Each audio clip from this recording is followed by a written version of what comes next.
So I'm gonna attempt to take this oil filter off of my VFR800 with this swivel socket and a ratchet, and save me the time and trouble of taking off this freaking what do you call this, man?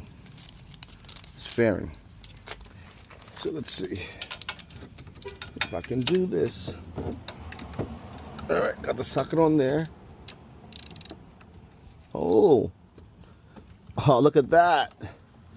That's what the fuck I'm talking about. Convenience.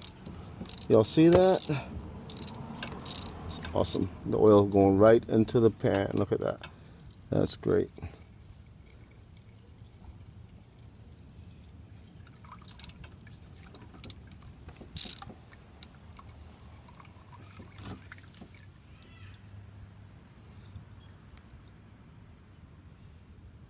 Take that out, put the new one in the same way.